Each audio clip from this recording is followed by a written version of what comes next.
தமிழ்நாட்டு மக்கள் ஏமாளிகள் அல்ல.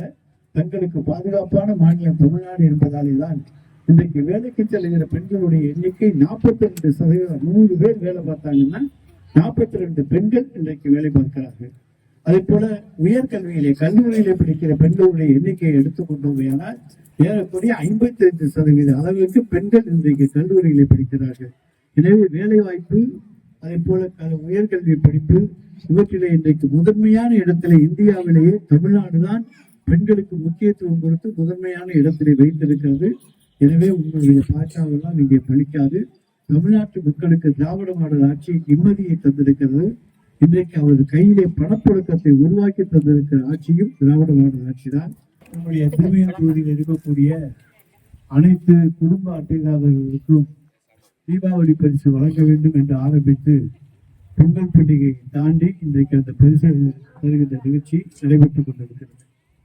அதற்குரியவருடைய குடும்ப அட்டையினை எடுத்து அதை பரிசீலனை செய்து அதன் அடிப்படையிலே அனைத்து குடும்ப அட்டைதாரர்களும் ஒருத்தரோடு விட்டுவிடக்கூடாது என்கின்ற நோக்கத்தோடு தான் இந்த பரிசு இந்த நிகழ்ச்சி நடைபெறுகிறது. வேண்டியவர் வேண்டாதவர் என்று எதுவுமே கிடையாது. எல்லோருக்கும் எல்லாம் என்கின்ற திராவிட மாடல் ஆட்சியிலே எல்லோருக்கும் எல்லாம் தர வேண்டும் என்பதுதான் எங்களுடைய நோக்கமாகும். மாண்புமிகு தமிழ்நாடு முதலமைச்சருடைய நோக்கமும் அதுதான். தன்னுடைய ஆட்சியிலே தமிழ்நாட்டில் இருக்கக்கூடிய அனைத்து தரப்பு மக்களும் பலன்பெற வேண்டும் என்பதுதான் அவருடைய தலையாய நோக்கம். எனவேதான் 1,32,00,000 மகளிருக்கு இன்றைக்கு உரிமை தொகையை தருகின்றார். அதை போல இன்றைக்கு கட்டணம் இல்லாத விடியல் பேருந்தை உங்களுக்கு தந்திருக்கின்றார்.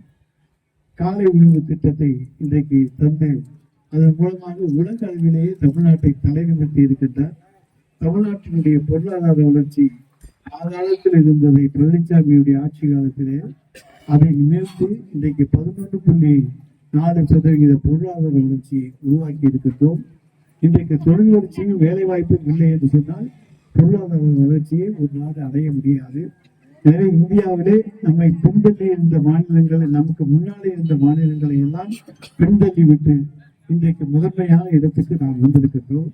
இன்றைக்கு பாரத பிரதமர் பழனிசாமி அவர்களும் தமிழ்நாட்டிலே வந்து இங்கே பெண்களுக்கு பாதுகாப்பு இல்லை என்று சொல்லி சென்றிருக்கிறார்கள். நாங்கள் அவர்களிடம் கேட்கின்றோம், உத்தரப்பிரதேசத்தில் இருக்கக்கூடிய பாதுகாப்பை விட தமிழ்நாட்டிலே பாதுகாப்பு சரியாக, மராட்டியத்தில் இருக்கக்கூடிய பாதுகாப்பை விட தமிழ்நாட்டிலே பாதுகாப்பு அதிகமாக இருக்கிறது. அதே போல குஜராத்தில் இருப்பதை விட இன்றைக்கு தமிழ்நாட்டு மக்கள் பெண்கள் நிம்மதியாக இருக்கிறார்கள். ராஜஸ்தானில் இருப்பதை விட தமிழ்நாட்டு மக்கள் நிம்மதியாக இருக்கிறார்கள். டெல்லியிலே இருப்பதை விட தமிழ்நாட்டு பெண்கள் நிம்மதியாக இருக்கிறார்கள். இவையெல்லாம் பாரதிய ஜனதா கட்சி ஆளுநர் மாநிலங்கள். எனவே தேசிய சராசரியிலே உங்களை எல்லாம் நாங்கள் முன்னுக்கு வைத்துவிட்டு நாங்கள் பின்னாலே தான் இருக்கின்றோம். குற்ற எண்ணிக்கை மிக மிக குறைவு. ஆனால் அதை பூதாகரப்படுத்தி பேசுவதனாலே எந்த விளைவும் வராது.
மைக் போடுப்பா, மைக் ஆன் பண்ணு தம்பி.